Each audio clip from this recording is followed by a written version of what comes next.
تا بتونید یک نتیجه خوب بگیرید. اشتباه شماره 3 پلان ورزشی نداری. در اینجا منظورم از پلان ورزشی این نیست که مثلا شنبه تو سینه را با پشت بازو میری و چهارشنبه زیر بغل را با پیش بازو. این منظورم نیست دوست عزیز. منظورم در اینجا این است که تو باید هر حرکتی که میری باید نوشته و یادداشت کنی که چی رفتی، چند کیلو رفتی، چند ست، با چند تکرار رفتی. تا وقتی که امین نکات را نوشته نکنی از کجا میفهمی که قوی شدی، رشد کردی یا نکردی. در عموم اگر یک شخص وزن کاریش بلند میره معناش این است که عضلاتش بزرگ و قوی شده.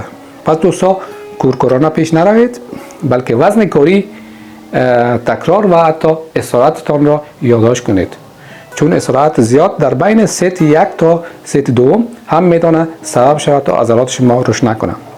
از طرف دیگر هر حرکتی که شما میروید باید وزن کاری را طور انتخاب کنید که وزن را شما از 7 تا 10 بار بتوانید پایین و بالا کنید تا درد عضلات را احساس کنید.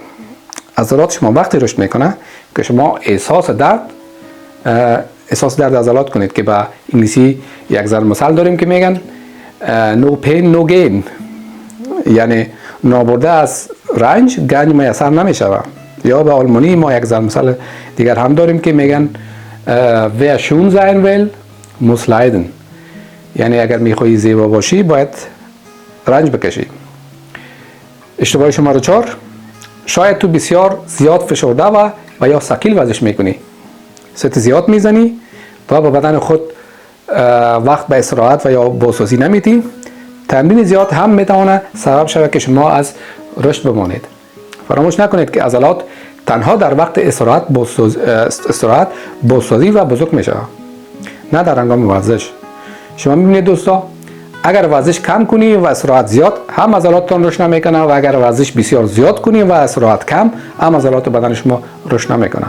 پس دوستا در اینجا شما باید یک میزان صحی و حد متوسط را برای اجرای پلان ورزشی خود پیدا کنید که این بسیار بسیار یک رول مهم را میتونه برای رشد عضلات شما بازی کنه در هر نوع ورزش که باشه. منظورم است و زمین را شما میتوانید به موفقیت خود برسید. اشتباه شماره 5، تقسیم گذاری انرژی فعلی و زمانی. یعنی در هنگام ورزش این به این معناست که تو باید احساس کنی و بفهمی که به چی اندازه تو به یک حرکت ورزشی انرژی مصرف کنی یا انرژی بدی تا به حرکت بعدی از پا نیفتی و سر حال باشی. مثلا اگر تو تمام زور و انرژی خود در حرکت دت لیفت و یا اسکوات مصرف کنی و حالا انتظار داشته باشی که با حرکت پیش بازوی تو رشد کنه، تو نمیکنه دوست عزیز. اگر انرژی نداشتی باز حرکت پیش بازو را نمیتونی فشرده و با تمرکز بسیار بالا انجام بدی.